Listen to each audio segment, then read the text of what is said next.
Garrison Thorne stood at the floor-to-ceiling windows of his penthouse, looking down at the glittering skyline of the city he practically owned. Yet despite his billions, he was currently cornered by the ghost of his father. The reading of the will had been a disaster. The eccentric old man had left a bizarre clause.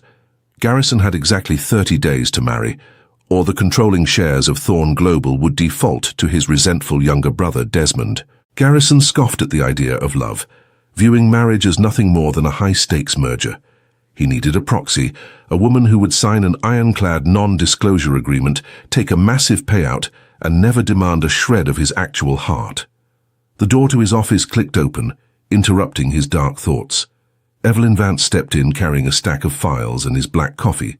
She was his newly hired personal assistant, a woman he had spent the last 2 weeks actively trying to terrify with impossible demands and ruthless critiques.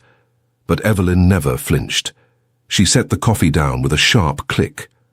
When Garrison barked that the coffee was likely cold, she simply met his icy glare and informed him that if he spent less time staring at the window and more time working, his coffee would remain at the optimal temperature. Garrison blinked, momentarily thrown by her absolute refusal to be intimidated. In that split second, a ruthless idea formed in his mind. She was practical, emotionless, and clearly needed the job. She was the perfect candidate. When Garrison slid the marriage contract across his mahogany desk later that afternoon, Evelyn did not gasp or faint. She read the terms with the same analytical precision she used to audit his expenses. She agreed to the charade, but to his utter shock she firmly crossed out the multi-million-dollar payout clause. She told him she was there to earn her salary, not to be bought, and that her independence was the one thing he could never afford. That refusal bruised his ego and planted a seed of dangerous curiosity. Their civil ceremony was as cold as a boardroom negotiation, attended only by a judge and a highly suspicious Desmond, who watched Evelyn like a hawk waiting for a mouse to slip. Moving into the penthouse forced them into an agonizing proximity.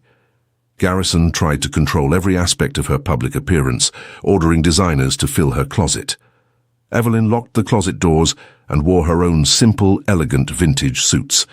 When he demanded she wear his family diamonds to a gala, she flatly refused, telling him that she would not be a glittering mannequin to mask the hollow loneliness of his life. The tension between them crackled, sharp and electric. Yet, beneath the hostility, something shifted. Late one night, Garrison found Evelyn asleep over a pile of his father's chaotic, unorganized personal journals, trying to archive them for him. He carefully placed a blanket over her shoulders, a silent gesture he would never admit to in the daylight. The fragile truce shattered a week later. Garrison's private investigator, hired to run a deeper background check, delivered a devastating file. Evelyn was not a struggling administrative assistant. She was Evelyn Vance, the sole heir to the Vance shipping empire, a woman who had vanished 3 years ago after renouncing her corrupt family and their blood money. Garrison confronted her in the center of the penthouse, hurling the dossier onto the glass table. He accused her of being a corporate spy, of playing a long game to destroy Thorne Global from the inside. The pain in Evelyn's eyes was raw and visceral. She told him that walking away from her family's toxic wealth had been the hardest thing she had ever done, and that his inability to trust anyone was the real tragedy. She packed a small bag and moved to the guest wing, leaving behind a silence that deafened him. The rupture forced Garrison to look at his own reflection. He realized that Evelyn's presence had been the only genuine thing in his artificial world. He tried to bridge the gap without words, unable to voice his regret. He began leaving small, unmarked tins of her favorite, hard-to-find chamomile tea on her desk. He cancelled lucrative dinner meetings, just to sit in the same room with her while they worked in total silence. He was learning how to apologize, not with his wallet, but with his time. But Desmond had not been idle. Sensing the fracture, Desmond called an emergency board meeting. He had uncovered Evelyn's identity on his own, and planned to expose her as a fraud and a spy, intending to invalidate the marriage clause and seize the company. When Garrison and Evelyn walked into the boardroom, Desmond was already gloating, presenting out-of-context emails to the bewildered executives. He demanded Garrison step down immediately. Before Garrison could unleash his wrath, Evelyn stepped forward. She did not defend herself. Instead, she opened her briefcase and calmly distributed a meticulously researched dossier to every board member. It was not about her. It was a flawless, undeniable paper trail, proving that Desmond had been siphoning millions of dollars from Thorn Global's offshore accounts into a private shell company. The boardroom erupted. Desmond's smug expression dissolved into panic as the executives turned on him. He stammered, looking for a way out, but the evidence was absolute. Security was called, and Desmond was unceremoniously escorted from the building, stripped of his titles and his dignity in front of the entire company he had tried to steal. That evening, the penthouse was quiet. The storm finally passed. Garrison found Evelyn by the windows, looking out at the city just as he had on the day this all began. He walked up behind her, no longer a boss, no longer a man guarded by his wealth. He told her that he did not want a proxy, and he did not want a contract. He wanted a partner who was brave enough to tell him when he was wrong and strong enough to stand by him when he was right. He asked her with absolute sincerity to stay not as an employee and not as an heiress, but as his wife. But as Evelyn turned, a soft smile breaking through her guarded expression, and for the first time she closed the distance between them without being asked. A year later, the city skyline looked different to them. They stood on the balcony of their new, shared home, a space they had built together from the ground up, leaving the cold penthouse behind. They had just returned from a small, private ceremony where they had spoken real vows, entirely off the record. Evelyn leaned her head against Garrison's shoulder, holding his hand, the weight of their past finally replaced by the promise of their future. If this story touched your heart, share it with someone who needs to hear a good story about love and redemption. Subscribe to the channel to follow our next stories. We will see you next time. Julian Ashford stared at the thick, gold-embossed envelope sitting on his immaculate mahogany desk. Inside was a wedding invitation from Vanessa Sterling, the woman who had broken their engagement a year ago in a highly publicized betrayal. The invitation was not a courtesy. It was a calculated insult, a challenge designed to humiliate him in front of the city's elite. Julian, the ruthless CEO of the Ashford Group, was not a man who accepted defeat. He needed a brilliant, unexpected countermove. He needed a woman on his arm who would completely shatter Vanessa's moment of triumph, someone entirely outside their predictable social circle. That evening, seeking a rare moment of anonymity, Julian sat in the dimly lit corner of a downtown jazz bar. His attention was drawn to a waitress navigating the crowded floor. Her name, according to the small brass tag on her apron, was Margot Ellis. She was currently dealing with an obnoxious, overly aggressive patron. Instead of cowering, Margot delivered a sharply intelligent, entirely polite dressing down that left the man speechless and the surrounding tables quietly impressed. Julian watched her eyes flash with untamed pride. She was perfectly unapologetic, scraping by in a faded uniform, but holding herself like royalty. Before she finished her shift, Julian cornered her near the kitchen doors and made an offer that sounded like madness. He would pay off all her immediate debts if she agreed to be his fake fiancée for exactly 1 week at Vanessa's destination wedding. Margot did not blink at the staggering number he proposed. She looked at his custom-tailored suit and his arrogant smirk, recognizing the absolute emptiness of his world. She agreed, signing the painfully detailed non-disclosure agreement with a cheap ballpoint pen, but she immediately established her own rules. She flatly refused his team of stylists, choosing instead to alter a stunning, understated vintage gown she had found in a thrift shop. When they arrived at the sprawling coastal estate for the wedding week, Julian introduced her to the high society vultures. Vanessa, draped in diamonds and fake sweetness, eyed Margot with immediate venomous suspicion. The game had officially begun. Playing the happy couple required a suffocating level of proximity. In their shared presidential suite, the tension between Julian and Margot crackled constantly. They traded sarcastic remarks and clashed over every detail, yet the forced intimacy began to erode their defenses. When a sudden storm trapped them indoors, Julian found himself talking to Margot not as a billionaire, but as a man exhausted by the constant expectations of his empire. Margot listened, her sharp edges softening. Later, when Julian suffered a severe migraine from the stress, Margot stayed by his side, placing a cool, damp cloth over his eyes in total, gentle silence. The lines of their business arrangement were beginning to blur into genuine affection. The fragile connection shattered the night before the main event. During a quiet walk by the cliffs, Margot asked Julian about the early acquisitions of the Ashford Group. As he proudly detailed a specific corporate takeover from 5 years prior, the color drained from Margot's face. She stepped back, her voice shaking but furious. She revealed that the small logistics company he had callously crushed and dismantled for parts had belonged to her father. His ruthless business maneuver had destroyed her family's livelihood and sent them into years of crushing debt. Julian stood frozen as Margot told him to his face that his wealth was built on the quiet tragedies of people he never even bothered to look at. The emotional distance between them turned into a frozen wasteland. Margot continued the charade in public because she honors her contracts, but in private she refused to look at him. Julian, for the first time in his life, felt the crushing weight of genuine guilt. He could not fix this with a check. Instead, he tried to show his remorse through quiet, unassuming actions. He silently arranged for a massive, anonymous donation to the community fund her father had always supported. He made sure she had space, stepping back and allowing her to shine on her own terms, completely dropping his usual controlling demeanor. Vanessa, sensing the fracture and desperate to reclaim the spotlight, saw her opportunity. She had paid a private investigator to dig into Margot's background and discovered her job at the jazz bar. During the lavish rehearsal dinner, Vanessa clinked her glass, demanding the room's attention. With a cruel smile, she prepared to expose Margot as a common waitress, a desperate rental brought in to soothe Julian's bruised ego. She wanted to humiliate Margot and destroy Julian's pride in front of 300 elite guests. But as Vanessa launched into her mocking speech, Margot did not run. She stood up, her posture perfect, and calmly took the microphone. In front of the stunned crowd, Margot owned her truth.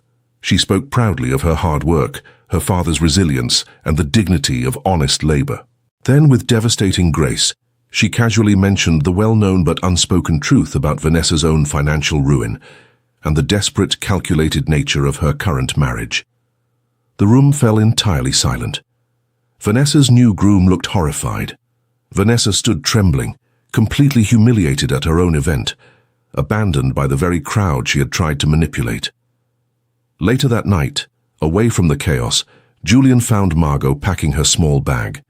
He did not block the door. Instead, he offered a sincere, unreserved apology, not just for the past week but for the blind arrogance of his entire career. He told her that he had already begun the process of restructuring his company to prioritize ethical acquisitions. He confessed that the contract meant nothing anymore and that he loved her not for the act she put on, but for the incredible strength she possessed. He asked her for a real chance, starting from zero. Margot looked at the vulnerability in his eyes, dropping her bag, and finally let herself believe him. 2 years later, the jazz bar was a distant memory. Margot stood proudly at the entrance of her own boutique hospitality management firm, the ribbon-cutting ceremony surrounded by friends and a very supportive Julian. He had backed her vision entirely, watching with quiet pride as she built her own empire. They shared a soft, knowing smile across the crowded room, partners in every sense of the word. If this story touched your heart, share it with someone who needs to hear a good story about love and redemption. Subscribe to the channel to follow our next stories. We will see you next time. Sebastian Kane despised the media circus, but his ruthless reputation as the head of Kane Enterprises was beginning to damage the company's stock. He needed a miracle, and it arrived in the most chaotic way possible. During a ribbon-cutting ceremony for a new downtown development, a section of poorly secured scaffolding gave way. Amidst the panic and the screaming crowd, Sebastian watched a woman in blue scrubs dive toward a terrified child, shielding the boy with her own body. Without thinking, Sebastian threw himself forward, dragging both the woman and the child out of the path of falling steel. The flashing cameras captured it all. The ruthless billionaire and the brave nurse locked together in a moment of visceral survival. By morning, the public relations team was practically weeping with joy. The media had crowned them the city's heroes. When Tessa Whitfield was summoned to the sterile glass-walled offices of Kane Enterprises, she was exhausted from a double shift at the pediatric ward. She sat across from Sebastian, completely unimpressed by the panoramic views or his expensive suit. He offered her a massive sum of money to pretend to be his girlfriend for 3 months, a calculated move to stabilize his public image and finalize a crucial merger. Tessa slid the check back across the table.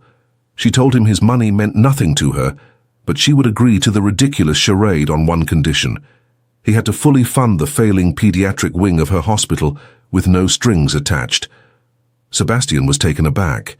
He was used to greed, not negotiation for charity, he agreed, intrigued by the fire in her tired eyes. Their formal agreement thrust Tessa into a suffocating world of flashbulbs and forced smiles. At their first public gala, Sebastian's controlling mother, Eleanor Kane, sent a team of stylists with a garish, diamond-encrusted gown meant to make Tessa look like a proper socialite. Tessa locked the dress in a closet and arrived wearing a simple, elegant, dark green dress that cost less than Eleanor's lipstick. Eleanor greeted her with a cold classist sneer, immediately marking Tessa as a threat to the family legacy. Tessa refused to cower, standing beside Sebastian with a quiet, unyielding dignity that made his own hollow life feel painfully obvious. As the weeks passed, the boundaries of their contract began to warp. Sebastian found himself looking forward to their fake dates, captivated by Tessa's sharp wit and her total lack of interest in his power. He noticed small things, like the way her hands trembled when they passed children's hospitals, and the fact that she always vanished at exactly 7 in the evening, no matter the event. One night, after a grueling press dinner, Tessa fell asleep in the passenger seat of his car. Sebastian pulled over, gently draping his tailored jacket over her shoulders, struck by a sudden protective tenderness he had never felt for anyone. The fragile illusion shattered a few days later. Sebastian, driven by a protective paranoia, followed Tessa during her evening disappearance. He did not find a secret lover or a corporate spy. He found her at a highly secure private pediatric facility. Standing in the doorway, he watched Tessa singing softly to a fragile 4-year-old boy, connected to a series of monitors. When she saw Sebastian, the fear in her eyes was agonizing. She confessed that the boy was her son from a previous disastrous relationship with a man who had tried to take him away. She was hiding the child to protect him, terrified that the media attention from the Kane family would expose their location to her violent ex. Before Sebastian could process the weight of her secret, his mother struck. Eleanor had hired her own investigators and discovered the child. She ambushed Tessa in the penthouse, viciously accusing her of being a manipulative gold digger, using a sick child as leverage to trap a billionaire. Sebastian stood frozen for a fraction of a second, overwhelmed by the revelation, but that hesitation was enough. Tessa looked at him with profound disappointment, packed her things, and walked out without a word. The silence she left behind was suffocating. Sebastian realized that his inability to stand up to his toxic family had cost him the only real thing he had ever known. He tried to apologize through actions, quietly pulling strings to get the best specialists in the country for her son, ensuring the hospital funding was locked in permanently and staying far away so she would feel safe. But Eleanor was not finished. Desperate to purge Tessa from their lives forever, Eleanor threatened to leak the boy's medical files and location to the press and to the boy's biological father unless Tessa signed a document admitting to fraud. Tessa was cornered, her worst nightmare coming to life. She called Sebastian, her voice trembling with absolute terror, asking him to stop his mother. The climax arrived during a sudden, terrifying medical crisis. Tessa's son took a turn for the worse and was rushed to emergency surgery. Eleanor arrived at the hospital not with sympathy, but with her lawyers, intending to force the signature while Tessa was vulnerable. But Sebastian was already there. He did not come alone. He brought the Kane Enterprises board of directors and his own legal team. In the middle of the waiting room, as Eleanor tried to spew her venom, Sebastian's loyal assistant handed him a flash drive. It contained the recorded phone calls of Eleanor, attempting to illegally sell the child's medical records. Sebastian played the audio loud enough for the entire board to hear. He exposed his mother's cruelty and illegal extortion without mercy. The board members recoiled in disgust. Eleanor was immediately stripped of her executive powers and legally banished from the family trust, discarded by the very people she had tried to manipulate. Later that night, the surgery was declared a success. Sebastian found Tessa sitting by her sleeping son's bedside. He dropped to his knees on the cold hospital floor. There were no cameras, no contracts, and no pride left in him. He apologized for his hesitation, swearing that he would spend the rest of his life protecting them both. He told her he was stepping down as CEO to run the charitable foundation, leaving the toxic corporate world behind. Tessa looked at the man who had traded his empire for her family and finally reached out, weaving her fingers through his. A year later, the smog of the city was a distant memory. They stood on the porch of a sprawling, sunlit house near the coast, watching Tessa's son run through the tall grass, completely healthy and laughing into the wind.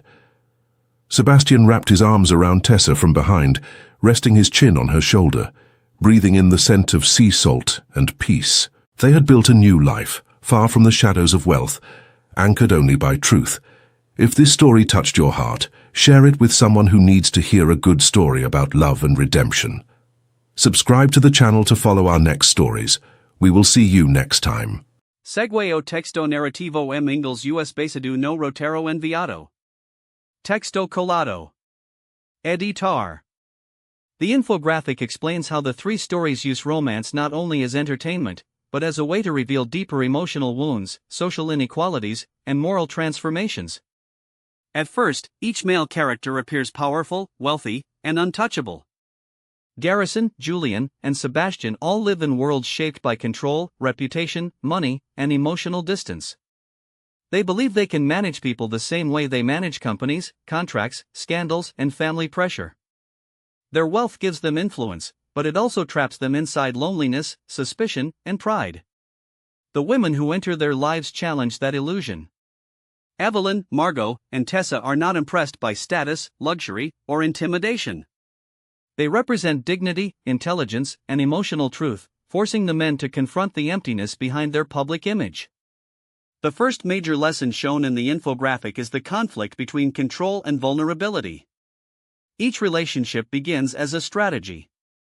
Garrison needs a contract wife, Julian needs a fake fiancé for revenge, and Sebastian needs a public romance to save his reputation. In all three cases, the men try to turn intimacy into a transaction. Yet the women refuse to become objects in someone else's plan. Their independence becomes the emotional force that changes the story. Evelyn refuses to be bought, Margot refuses to be ashamed of honest work, and Tessa refuses to let wealth decide the value of her child or her life. This is why the infographic highlights identity and self-worth as central themes. The women already know who they are, while the men must learn who they could become. The social issues in the infographic show that these romances are also stories about power imbalance. Class prejudice appears when wealthy characters underestimate assistants, waitresses, nurses, and people outside elite circles. Workplace boundaries are tested through fake contracts and unequal professional relationships.